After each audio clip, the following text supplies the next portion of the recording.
Jenny McCarthy has worked her way from the centerfold of Play TV to NBC. What, if anything, is behind her image? We found the one man who knows, and we'll hear from him and her. Now here's a resume that creates headlines. 24-year-old woman from Chicago. Professional credentials include 1, Playboy Playmate of the Year, 2, host of an MTV game show, 3, host of an MTV sketch comedy program, 4, model for a shoe manufacturer, and 5, star of an upcoming sitcom on NBC. The name? Jenny McCarthy. The title? Pop icon. The substance?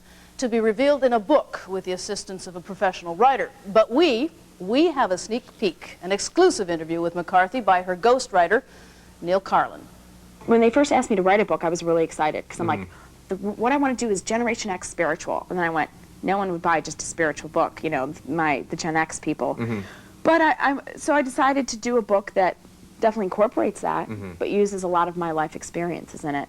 And they said, obviously, you're going to have a ghostwriter. And I'm like, what? What? And they said, yeah, you'll have a selection of people. And I did my homework and found some people, and I liked you.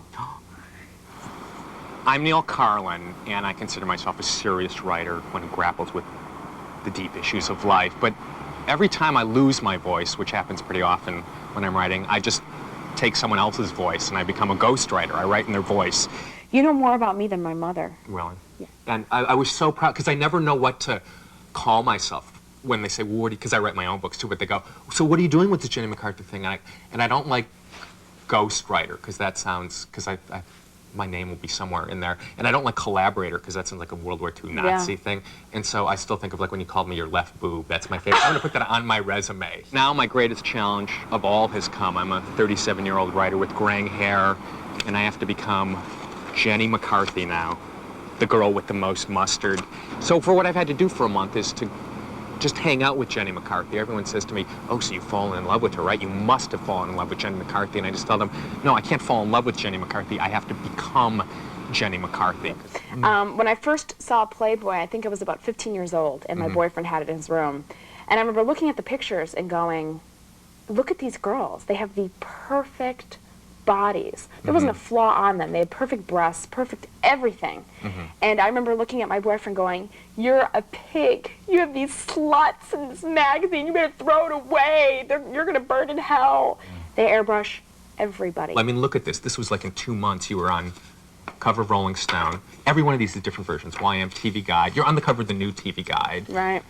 I mean, a lot has happened. A lot of people, until they know you, think you're like Playboy model, yeah, I wonder, slut bimbo. Yeah, not you, but just, you know. My persona. So back home in Minnesota, I have her posters up everywhere around my computer as I sort of latch onto the weird psychological process of transforming myself from a 37-year-old graying man into the most beautiful, sexy woman on the planet.